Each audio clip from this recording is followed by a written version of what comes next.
Hello, good morning students. Welcome to unique coaching class. વિદ્યાર્થીઓ, આપણે નિયત સંબંધ ભણી રહ્યા છે અને અત્યાર સુધી આ ચેપ્ટરમાં આપણે મોટા દાખલા જોયા છે. હવે આજે આપણે તેમાં શોર્ટ દાખલા, ટૂંકા દાખલા સ્ટાર્ટ કરવાના છે. તો જે ટૂંકા દાખલા છે એકદમ સિમ્પલ છે, એકદમ ઇઝી છે. બસ તમારે ટૂંકા દાખલાના જે બેઝ ફોર્મ્યુલા છે બસ એ યાદ રાખવાના છે. જેમ કે પહેલું ફોર્મ્યુલા byx covxy ના છેદમાં x સ્ક્વેર x અને bxy નું covxy ના છેદમાં x સ્ક્વેર y. બીજું આવશે byx r ગુણ્યા sy ના છેદમાં sx અને bxy r ગુણ્યા sx ના છેદમાં sy. ઓકે, તો આ ફોર્મ્યુલા યાદ રાખવાના છે. અને બીજો આ પોઈન્ટ જે આપણે અગાઉના વિડીયોમાં બી જોયો હતો કે બંને નિયત સંબંધાંકો એટલે કે byx અને bxy નો ગુણાકાર કોના જેટલો થાય? r સ્ક્વેર જેટલો. બસ આ એક બેઝિક ફોર્મ્યુલા યાદ રાખવાના છે તો કોઈ પણ ટૂંકો દાખલો હશે તમને આવડશે. ઓકે, તમે ચેપ્ટરની પ્રેક્ટિસ કરી હશે અને સૂત્ર યાદ હશે તો ટૂંકા દાખલા આવડી જશે. તો ચલો આપણે સ્ટાર્ટ કરીએ. 25 કદના ડ્રીચલ નિર્દેશમાંથી નીચે પ્રમાણે વિગતોના આધારે બે નિયત સંબંધ રેખા શોધો. ચલો, શું પૂછેલું છે? બે નિયત સંબંધ રેખા શોધો, એટલે કે બંને નિયત સંબંધ રેખા આપણે શોધવાની છે.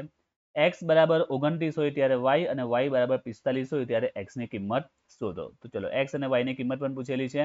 એ તો આપણે x ની y ને y ની x ની નિયત સંબંધ રેખા મળશે એના પરથી મળી જશે. બીજું શું આપેલું છે? મધ્યક આપેલો છે, વિચરણ આપેલું છે અને સહસંબંધાંક આપેલું છે. ચલો, આટલી વિગત આપેલી છે. પહેલું કામ તમારે શું કરવાનું તે જે વિગત આપેલી છે બસ એને સંકેતમાં લખી દો અને પછી જે શોધવાનું એના પર ફોકસ કરો એટલે આઈડિયા આવી જશે. ચલો, તો સ્ટાર્ટ કરીએ. પહેલા શું આપેલું તે તો 25 કદનો નિર્દેશ એટલે n25 કહેવાય.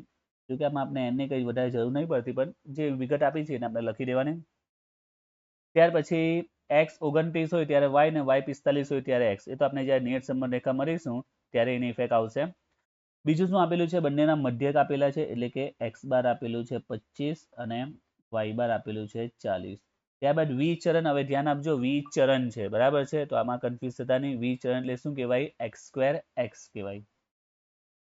x સ્ક્વેર x 25 છે અને સોરી 9 છે અને x સ્ક્વેર y 36 છે, બરાબર?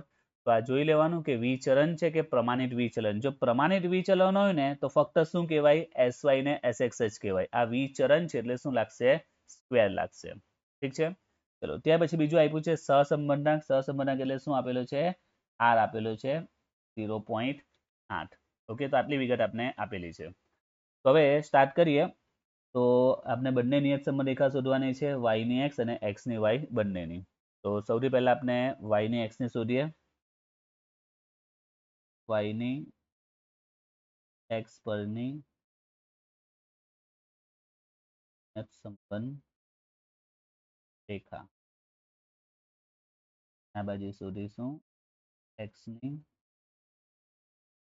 y પરની રેખા. ચલો, તો એનું સૂત્ર આવશે y is equal to a plus byx x. તો એના માટે આપણે b જોઈશું. એ જ રીતે આ બાજુ x is equal to a plus bxy y. તો એના માટે પણ આપણે b જોઈશું. તો ચલો, b નું કયું સૂત્ર વાપરવું? તો સિમ્પલ છે, તમારી પાસે દાખલામાં r છે તો r વાળું કયું સૂત્ર યુઝ થઈ શકે છે? તે તો r વાળું સૂત્ર યુઝ કરવું હોય તો જો r વાળું sy ગુણ્યા sx અને sx ગુણ્યા sy. ને આપણી પાસે sy sx બધું જ છે, bxy. આપણે એ સૂત્ર યુઝ કરીશું r ગુણ્યા sy ના છેદમાં sx અને આ બાજુ r ગુણ્યા sx ના છેદમાં sy. ઓકે, ચલો આમાં વેલ્યુ મૂકી દઈએ. r આપણી પાસે છે 0.8. હવે sx ને sy જોઈએ. આપણી પાસે સ્ક્વેર છે તો કઈ નહીં, વર્ગમૂળ કરી નાખવાનું. વર્ગમૂળ કરો તો 9 નું વર્ગમૂળ કેટલું નીકળશે? 3 નીકળશે. આ બાજુ પણ 36 નું વર્ગમૂળ કરો તો 36 નું કેટલું નીકળશે? 6. તો sy sx મળી ગયા. બસ કિંમત મૂકી દો એટલે b મળી જશે. તો sy છે 6, sx છે 3. આમાં sx છે 3, sy છે 6. તો ચલો હવે સોલ્વ કરીએ. આવે છે અહીંયા 1.6 bxy, આ બાજુ 0.4. બરાબર. હવે બીજું શું શોધવાનું છે? આપણે a શોધવાનો છે. તો અહીંયા a નું સૂત્ર y બાર માઇનસ bx બાર, આ બાજુ a નું સૂત્ર x બાર માઇનસ by બાર. આમાં કિંમત મૂકી દઈએ. x બાર y બાર આપણા કેટલા છે? તો x બાર 25 છે ને y બાર 40 છે. બાર 25 ને વાય બાર 40 બી એક્સ બાર 25 અને વાય બાર 40.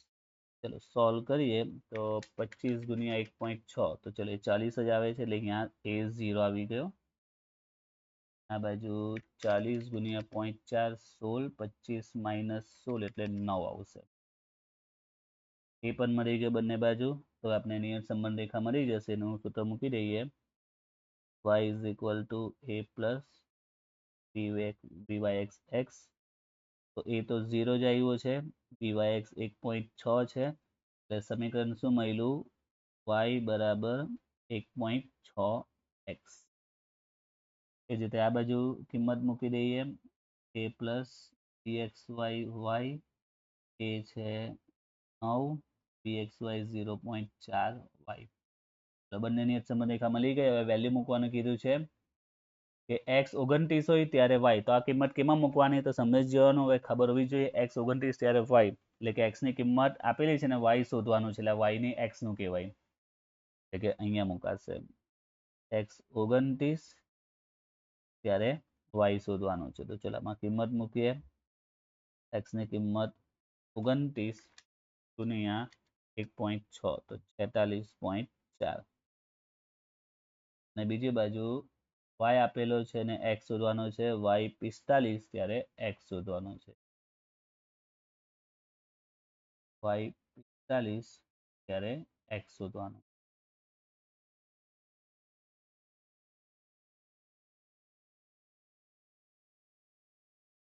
40 ગુણ્યા 0.4 4 પ્લસ 9 એટલે 17. ઓકે, તો સિમ્પલ દાખલો હતો. બસ સૂત્ર યાદ હશે તો આવડી જશે. ચલો હવે એ જ રીતે જોઈએ બીજો. નીચેની માહિતી પરથી નિયત સંબંધ રેખા શોધો. ઓકે, આમાં પણ નિયત સંબંધ રેખાઓ શોધો કીધું છે અને y બરાબર 25 હોય ત્યારે x ની કિંમતનું આગણન કરો. તો સેમ ટુ સેમ અહીંયા પણ તમારે નિયત સંબંધ રેખા પૂછેલી છે.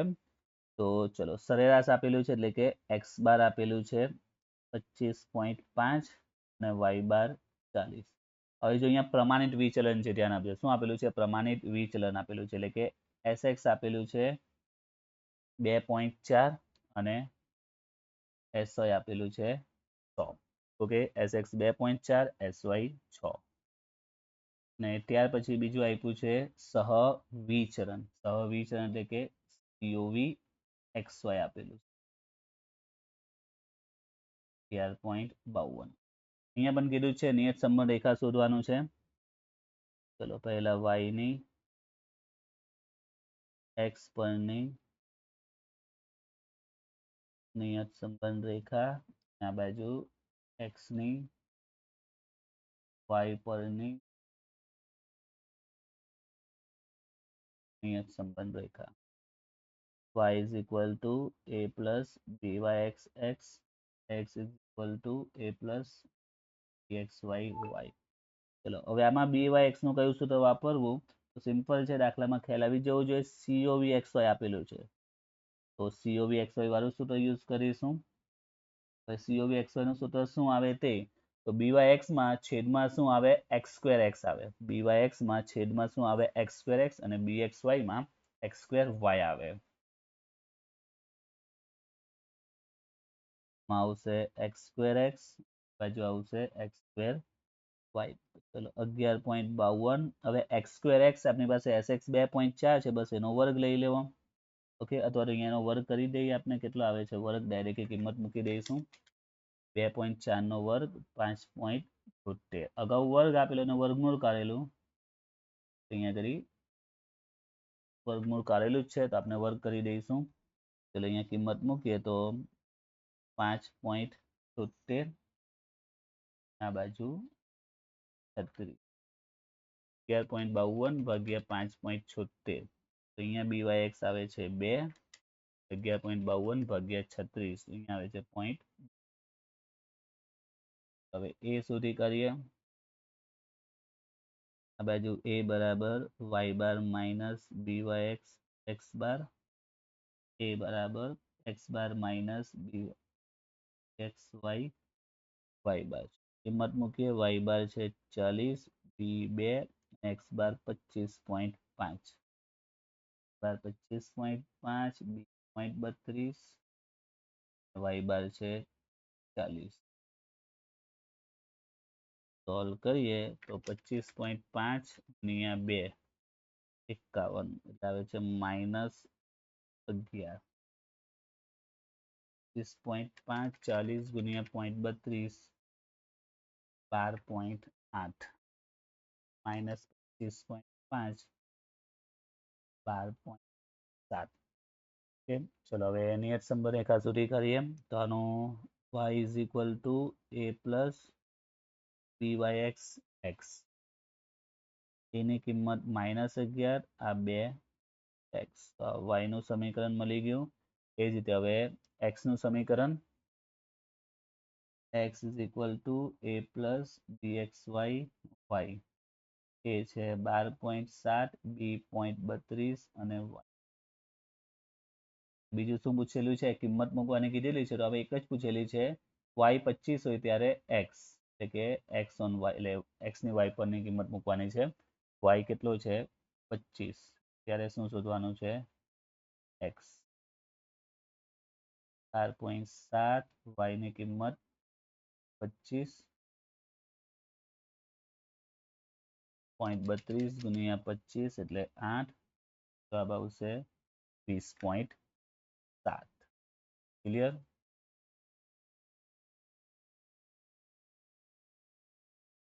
ચલો હવે જોઈએ નેક્સ્ટ ત્રીજો દાખલો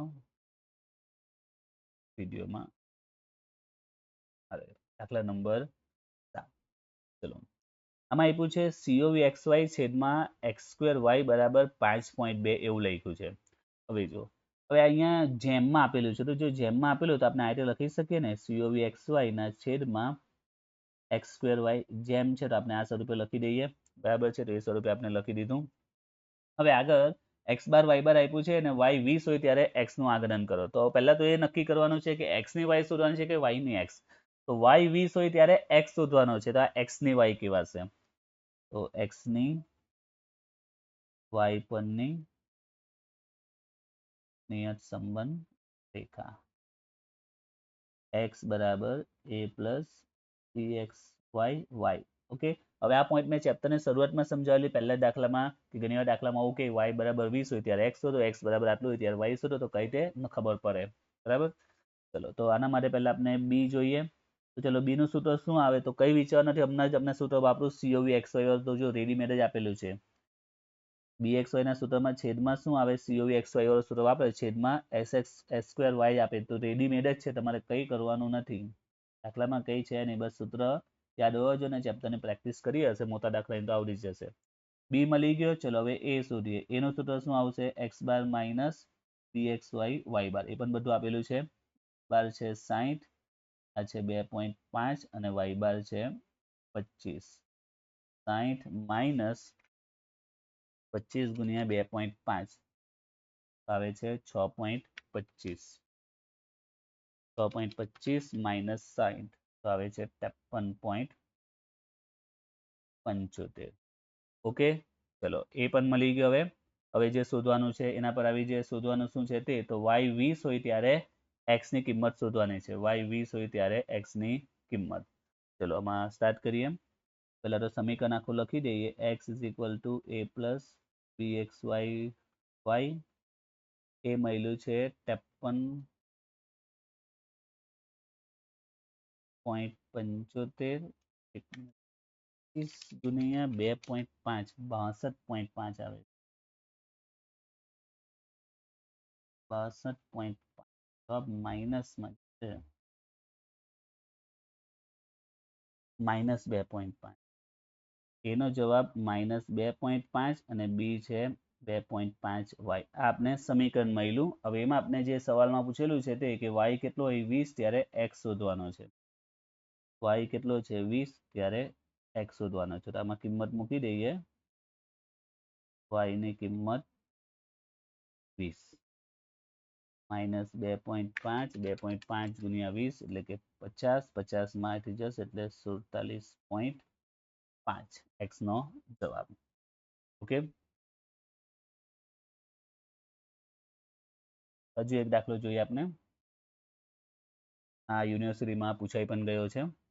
તો bxy -1.5, ઓકે, bxy આપેલું છે -1.5, sy ના છેદમાં sx, જેમ છે ઉપર આવ્યું તે sy ના છેદમાં sx તમે લખી શકો 1/2. અને પૂછેલું છે byx શોધો અને r શોધો. ચલો કઈ રીતે મળી શકે? તો જો આપણે દાખલામાં bxy આપેલું છે, ઓકે, તો bxy આપી દીધું છે તો એનું સૂત્ર વાપરીએ. કયું સૂત્ર વાપરીએ? તો જો દાખલામાં તમને sy sx પણ છે, ભલે જેમ આપેલું છે તેમ, અને r શોધવાનો છે. તો r અને sy sx વાળું સૂત્ર યુઝ થઈ શકે ને? તો ચલો એની સૂત્રની શરૂઆત કરીએ. તો r ગુણ્યા bxy છે તો શું આવે? sx ના છેદમાં sy આવે. બરાબર? bxy છે તો sx ના છેદમાં sy. ચલો આમાં કિંમત મૂકી, આ 1.5, r તો શોધવાનો જ. હવે sx ના છેદમાં sy આપણી પાસે ક્યાં છે? તો અહીંયા ધ્યાનથી જો, આ sy ના છેદમાં sx, sy ના છેદમાં sx બરાબર 1/2 છે. તમે એને ઉલટાવી પણ તો શકો ને, આવું પણ તો લખી શકો ને કે sx ના છેદમાં sy બરાબર 2/1. ઓકે, આવું ઉલટું પણ કરી શકાય છે ને. બંને સાઈડ ઉલટાવી નાખો, અને પણ ઉલટાવી નાખો અને બી ઉલટાવી નાખો, ચાલી જાય. બંને જવાબ એક જ કહેવાય. બસ તો એને ઉલટાવે તો જવાબ કેટલો આવે છે? અહીંયા 2/1 આવી ગયો sx ના છેદમાં sy નો જવાબ. બસ હવે આને સોલ્વ કરી દઈએ. તો 2 ગુણાકારમાં સામે જાય તો ભાગાકારમાં, તો r નો જવાબ મળી જશે 1.5 ભાગ્યા 2, r આવશે -0.75. ચલો હવે byx પણ મળી જશે, તો એમાં કઈ જ નથી. byx બરાબર r ગુણ્યા sy ના છેદમાં sx, r છે આપણી પાસે 0.75 અને sy ના છેદમાં sx રેડીમેડ છે. તો સોલ્વ કરીશું તો -375 આવશે byx નો જવાબ. Okay, clear? તો સિમ્પલ જ દાખલો છે. મેં શરૂઆતમાં જ કીધું તે સૂત્ર યાદ રાખવાના છે, અને દાખલાની થોડી પ્રેક્ટિસ કરી હશે તો ટૂંકો દાખલો કોઈ બી પૂછાશે ખ્યાલ આવી જ જશે. ઓકે.